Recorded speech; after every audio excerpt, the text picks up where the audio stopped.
qarashdoon waan qasad dhaba waxa ka dhacay magaalada Gaalkacyo maasadan waxa uu talagalay macalinkayga oo macalin ii ahaa wax soo baray bay qisadan ku dhacday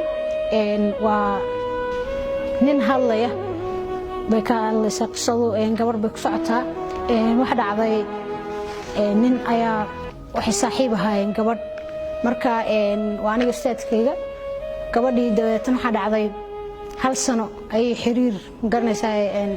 isjeclaayeen hal sano ay xiriir lahaayeen marka jacaylku soo un ku koobnaa oo gabadhu dhabka may ahayn qofku dumarna way iska ahaydo wax iska rabtay oo shoppingkaasi waxa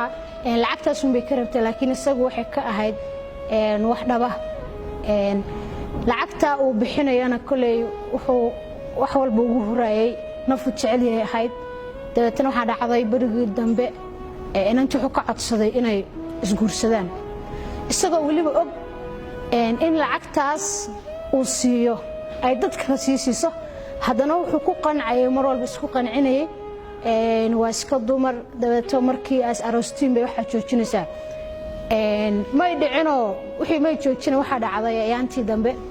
gabadhii markii uu soo bandhigo ku yiri waan ku aroosaya xiriirkeenu xilli buu gaaray garanaysaa xilli buu wax badan buu soo socday waa xilliga aanu ka mira dhalin lahayn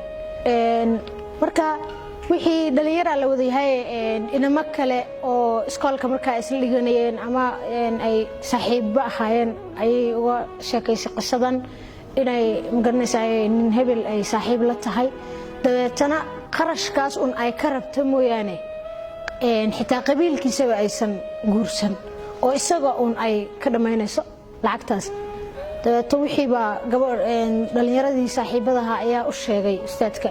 oo ku yiri heblaayo waqtiga un bay ka dhimanaysaa mooyaane sidaas dhacday markii uu isagii u tago ku yiri aroosi waxba noo qorsheeyay isagoo ku lifaaqayo raba runta inuu ogaado maxaan ka yeelnaa gurigeena iyo jacaylkeena soo miradhal rabo intaas soo jiray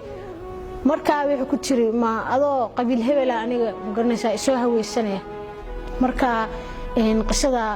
asaga iga sheekeeyay dabeetana maansadan baan ka sameeyay oo aan magac ugu daray qaxar jacayl iyo qarashdoon maansadu wax ku bilaabanaysaa sida tan axay qalbi ku xaniban qabiran awga xirxiran sunquudisay ee talow nafsiga qaabkeed u celin muddaan awga qarwaaye muddaan kuu qubay amaan muddaan kugu iri qurxoon maankaygaad qaadato qalbiga adigaa degee haddii dunidoo dhan qaali xumaan kuu wada qiraan anaan kuu quurin oo saxiixa samaan ku qori muddaan ku lahaa qurxoon si aan kugu qiro jacaylka qalbiga quful baan suree adigu furihiisa qaado dal iyo qaarad kale la aad muddaan ku lahaa qurxoon dunidu waa ayaan quree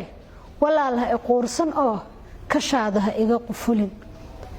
aroosaan abid la qaban ayaan boqorsheynayo kal qorayay niyad jabine inanta qanci baan lahaa hayeeshee qiimo badan habeen qura kuma hurdeen inaad qarashdoon tahood qidmadda aan soo dirana rag kale aad ku quudisaa waxaase ka qiiro badan anoo awgaa qabiran dhibiya qaxar kuu dulmaray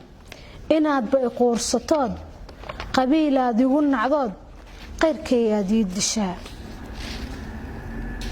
wixii runa lama qarshee waxaan dhab u qeexayaa intii la isoo qatalay beerkayga la soo qalqalay mid ii qoranoo dhacdayo